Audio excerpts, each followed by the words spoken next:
Audi famam ilius solus in hostes ruit, e patriam servavit.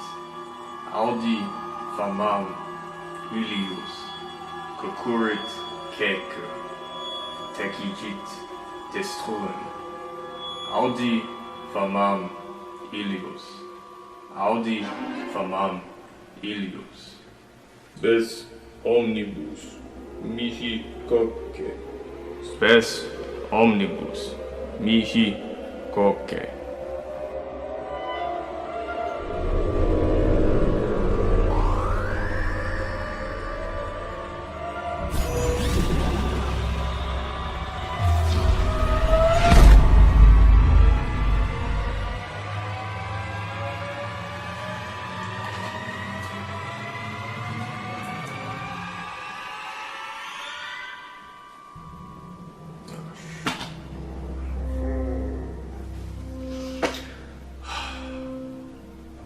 I have to wait like everyone else now, don't I?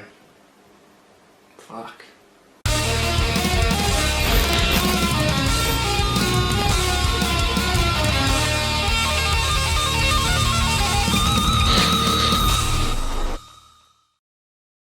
I often doubt myself when it comes to Halloween and the creepiest side of video gaming. Horror and fear are famously subjective, and while you can write entire essays on the best way to reach this sacred plane of existence with the right kind of creepy ambience and effective scares, people get scared by completely different things. For instance, I'm scared that YouTube will never be as welcoming to creators as it was back when I started 8 years ago, and it will eventually drive away most creators, leaving me here alone trying to rekindle its dying ashes. But no one's made a game like that, so we're fine. While fear is definitely subjective, it's not hard to identify which obstacles in a game are designed to unsettle a player. Every great horror game has at least a few enemies in there that go the extra mile to cause discomfort and maybe rush a player into doing something stupid. You can have all the atmosphere in the world, but if you don't have a tactile threat, then you haven't got too much to be worried about. It also isn't something that is exclusive to horror games, since, I don't know if you've heard, but fear is subjective, and if you find Pikachu scary, then yeah,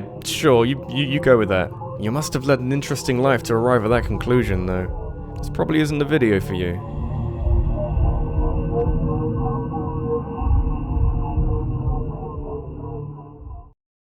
I realise there's a decent amount of danger associated with the mere suggestion that a game that's been used and abused as much as Minecraft has some scary elements to it. A game that initially had so much appeal for being this endlessly large struggle against the monsters of the night ended up being diluted by overexposure and every single irritatingly catchy song parody. Separating Minecraft from its legacy is very hard to do, and years of pop culture relevance have done a great job of dulling everyone's perception of just how terrifying creepers are in this game. You know, these little green guys who started out as the face of the game only for their presence in everything to do with Minecraft causing a slow deterioration of their qualities that are so evident in the base game. Yeah, that's how I remember them. The first time I played Minecraft, and this may well apply to plenty of others out there, creepers were the one thing I couldn't handle. The skeletons and the zombies are one problem that telegraph their existence with loud noises, but creepers, as I'm sure everyone knows by now, are completely silent. So you can be minding your own business, building whatever wooden shack you feel you can manage at the time when suddenly,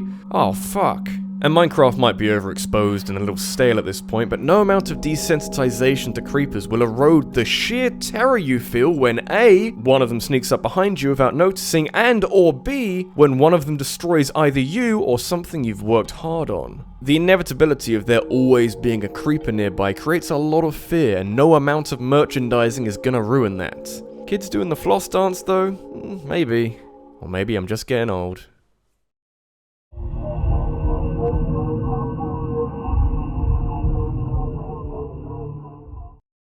Horror content of every type benefits a lot from contrast. If you're playing a game or watching a film that's merely screaming at you at every possible juncture, the average spectator will become heavily desensitized and harder to scare. Contrast and how you go about achieving contrast is what separates bad horror games from good ones. And it's at this point that I'd like to wheel in A Hat in Time, a bright, colourful 3D platformer made with sweet Danish love in the form of indie developers Gears for Breakfast. Pretty far removed from a horror game though, and that's exactly where you want to be. Because even when A Hat in Time sends you to a spooky forest area with unsettling vibes hanging in the air, you're still bright-eyed and off-guard enough for this area to have maximum effectiveness. It's a slow burner that begins to creep up on you when you see the splash art for the 4th act of the Subcon Forest, where you're tasked with exploring Queen Vanessa's abandoned mansion, which definitely isn't haunted with the shadowy spectre of said queen, who relentlessly chases you around her creepy manor as you frantically search for a way out. No, why would that happen? That'd be crazy. Being greeted by a sight like this is so jarring that you can't really be prepared for it, having previously played so much of a very friendly video game. A Hat in Time likes to change things up on the regular, but nothing even close to this. First time I played this was at 2 in the morning because, hey, this game is innocent and fun, and what could possibly go wrong? Oh, many things. You see this kind of change in approach a lot in other games when it comes to difficulty, where there's suddenly this really hard level out of nowhere that really challenges a player. A Hat in Time does a similar thing, but with actual fear, and you're thrown at this shocking deep end, and, you know, let's just see what happens. First time around, you're probably gonna sink. And I sank a lot.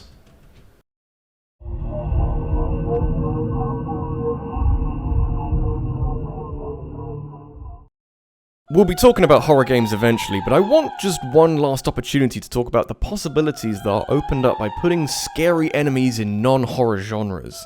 Child-friendly aesthetics do a brilliant job of disarming unsuspecting players, but I think you've got to give some special credit to shooter games that are able to pull off a similar kind of trick.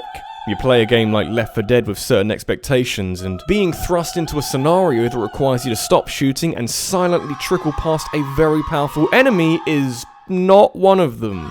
Every other enemy type in both Left 4 Dead 1 and 2 is something that lurches all over the place while you unload bullets with reckless abandon, but it's for precisely that reason why the witch exists, and also why she's so effective. Witches are so strong that it isn't even funny, but luckily, Left 4 Dead is a co-op game and you can already rely on friends or bots to pick up after the mess you've made. Shooting the witch, or the ground near the witch, or even just grazing her with your flashlight will send her hurtling towards the culprit at high speeds, almost always resulting in a player being incapacitated and then many problems.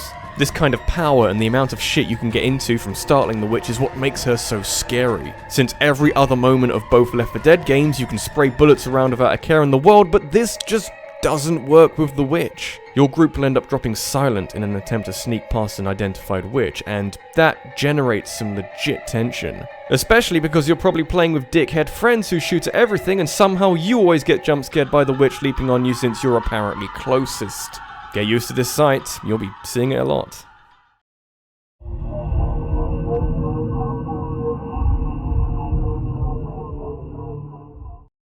Silent Hill 2 is home to some of the worst conditions that any horror games have ever imposed on a player.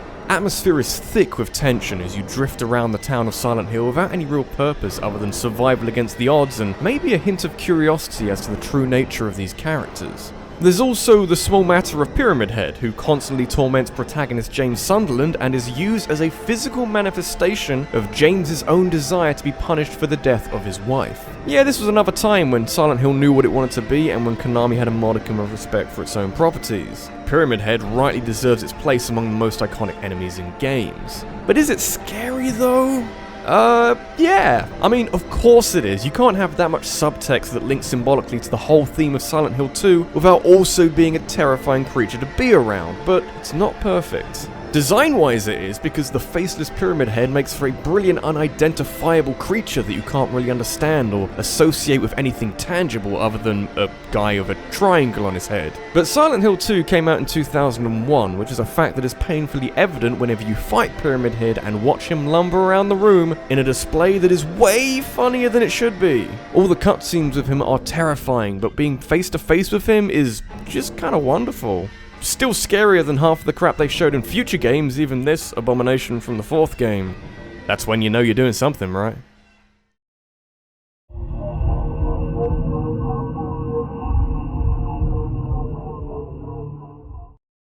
Every time I think about Dead Space 3, I'm reminded how amazing the first game was and how every sequel that came after that slowly morphed a very effective horror game into a louder, shoutier action game, and we never really got back to what made Dead Space 1 so great, because it was terrifying and horrifying, and I hate it. To be fair, even though later games got away from the magic of the first game, all Dead Space games retain at least a small semblance of what makes them effective at horror, which is the necromorphs. Your standard brand of horror enemy simply stumbles towards you as you fill it with bullets, but these reanimated, mutated corpses all have separate weaknesses based on their variant and can be dismembered in order to gain an advantage, which only makes things worse when they're left without any legs and forced to crawl menacingly towards you. They're fast, but not too fast, so you're alright for the most part as long as you don't panic. That comes later. The Hunter falls nicely into that archetype of regular monster, but way more threatening and terrifying, and oh god, please let me go. It's based on the standard type of necromorph, which usually aren't very difficult to dispatch on their own, but the Hunter is a taller, scarier variation that can regenerate limbs, which does quite a lot, actually. Suddenly, you can't rely on shooting his arms and legs off and have to instead look around for methods of slowing it down and getting the hell out of whatever room you find it in. It's quite the shock going from an enemy that you can dispatch with relative ease to a stronger variant of that same enemy that you have no chance against. You want to see genuine panic in action? Watch someone waste their ammo trying to kill something that just won't go down before getting fucking annihilated by it shortly after. Apparently Visceral had some pretty sick ideas for Dead Space 4, but then EA closed it down, so maybe they're the scariest monster. Hide your kids, parents.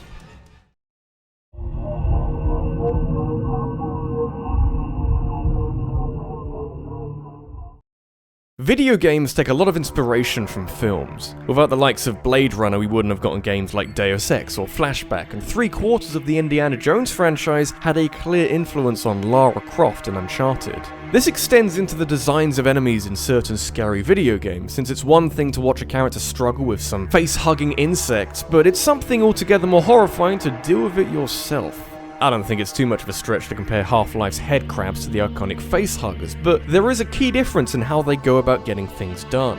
Both have parasitic qualities, but Headcrabs prefer the zombification route over the bursting out of chests one. On their own, they come off as annoyingly persistent monsters that often catch you off guard by leaping at your face, but most of the time you'll find them attached to an unfortunate victim. The cries of a Headcrab zombie are unsettling enough played normally, but when reversed, they reveal that the host is still sentient enough to feel everything. And if that wasn't alarming enough for you, Headcrabs also come in faster variations that make for faster, more agile zombies.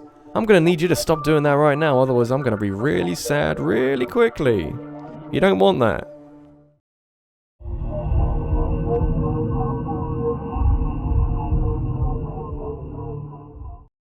ESRB has had a fascinating and multifaceted relationship with video games over the years. Once upon a time, a room full of nervous congressmen proposed that violent video games like Mortal Kombat should be regulated and given age ratings to help parents decide if they should subject their kids to creatively gory deaths. And while I think it's an ultimately great idea, ESRB hasn't always given games the ratings that they've deserved. In recent times, they've gotten a little harsher, which I can only imagine is to make up for the late 90s when games like Ocarina of Time were parading around unimaginable horrors behind their E for Everyone rating. I admire the balls that it took to try this. Not like you get away with it these days. When I was 8, I had no idea what Dead Hand was, and many years later, I still don't have a clue. All other strange creatures in Ocarina of Time are weird, but based on something that is somewhat relatable and understandable. Like this giant creepy hand and these angry cactuses. Dead Hand, however, is far harder to place within the realms of natural law, with its sloping back, its multiple separate hands with their long red fingernails, and its absolutely massive jaw. And yet, its unusual design makes it the perfect fit for the bottom of the well and latterly the Shadow Temple, since Ocarina of Time uses this point in the game to change gears and shake things up and put something in front of you that will likely stop you in your tracks.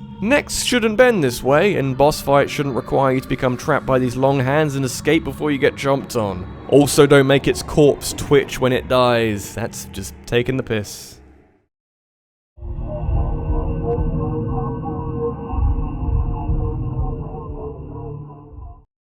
Looking back over some of the best horror games of all time, they don't always put as much effort into making genuinely terrifying monsters. Mostly, because they don't have to. If you work really hard to create an unnerving atmosphere that promotes nervousness within a player, all you need is some kind of moderately scary creature to work alongside this in order to create the right kind of contrast. The dogs in the first Resident Evil aren't super scary or anything, but they do their job of startling an unaware player and forcing them to react. Later games would then go on to forget about the scary atmosphere part and just throw around some bulging monstrosities without any great build-up beforehand. Always a sign that you're onto a winner. If most of your survival horror action games falls on the action side of the spectrum, you can use that to your advantage to create a completely different type of contrast. Resident Evil 4 does start out as a horror game, but soon trades that out in favour of campy action when you go into this castle as this weird like Napoleon guy, really weird. But if you ever want to go back to a spectacular horror game, the results can be incredible. Chapter 5 in Resident Evil 4 has some pretty incredible pacing. Almost instantly, the mood shifts to one of massive concern as you read up about these large creatures that can sustain huge amounts of damage through rapid regeneration, but before you even have time to think about what all that means, you find a regenerator just around the corner. These tall, human-like zombies are a far cry from everything else in this game, and especially the standard zombies who still look very human. Not the regenerators though, who have undergone a massive mutation due to being infected by multiple parasites, which explains the creepy breathing, this very lengthy grab that I always forget about every time I play Resi 4, and also the whole regenerating thing.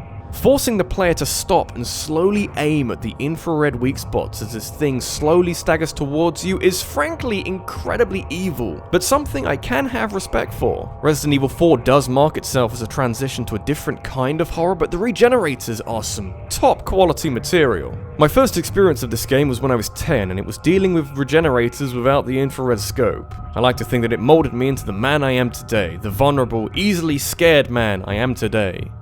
Like every good horror game should.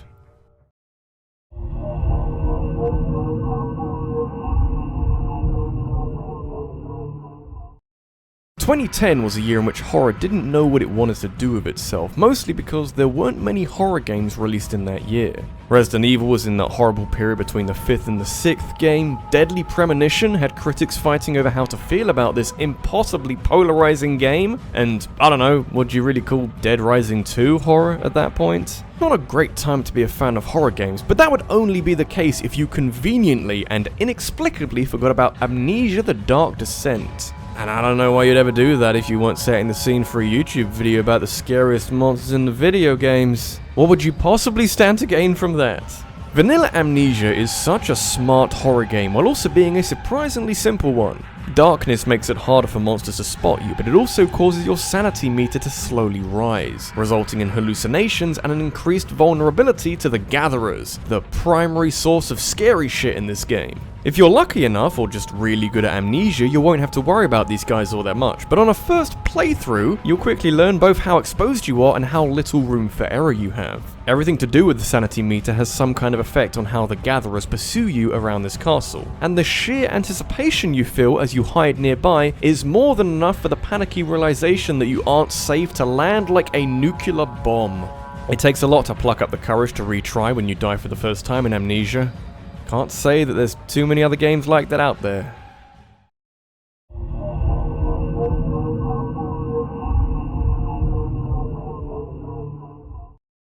There are many different ways of striking fear into someone, but my favourites usually involve introducing something that the player either doesn't know about or doesn't understand. That's just a fancy way of illustrating one of the primary bonus effects of successfully creating fear. That feel of unease will permeate and dominate every action you take and cause you to do things that you might not do under normal circumstances. The confidence you could feel when facing some of these monsters on repeat playthroughs may go some way towards undermining the fear you should be feeling, which I guess is an unavoidable side effect of a horror game's replayability. But leave it to one of the great horror institutes to show the world how to do it properly. Alien Isolation is so scary that I hate it. It really does straddle the line between being so terrifying that it both frustrates me and also impresses me to no end because I just can't get over what they did to the Xenomorph.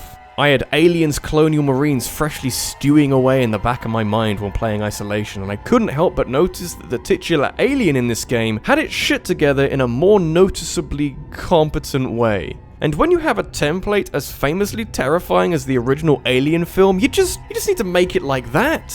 Would that be so hard? They kinda did that. I put it to you that if any game is able to mimic and harness the fear of an iconic horror movie, you are onto something pretty special, my friend. The Xenomorph in isolation has so many moving parts and little intricacies to consider that it makes for a formidable monster to overcome. The Alien films were always very candid with their primary objectives being to kill or remove the alien in some way, so successfully translating this to a game allows for a huge amount of creativity in how the Xenomorph hides in the shadows and lurks in the air vents to catch you off guard. It's got some Amnesia-like vibes with the way that everything you do and every item you pick up relates back to getting an advantage on the alien, which is just as well because sometimes the Xenomorph is so relentless and ahead of the curve that forward progress is occasionally very hard to come by. Can't say it isn't realistic though. I'm sure most of us wouldn't last long trapped in a spaceship with a giant, highly intelligent alien. Maybe some deaths should feel a little cheap. This is from RabbidLuigi, and we only really notice enemy AI when it goes wrong and it becomes easily exploitable, but Alien Isolation is a shining example to not just horror games, but to every video game out there of how much effort is put into making the Xenomorph quite scary and also somewhat omnipotent. It's a weird thing because the old maxim is that you can't run, you can't hide, nowhere is safe, but it's kind of applicable in Alien Isolation, and it's annoying and terrifying, but I love it.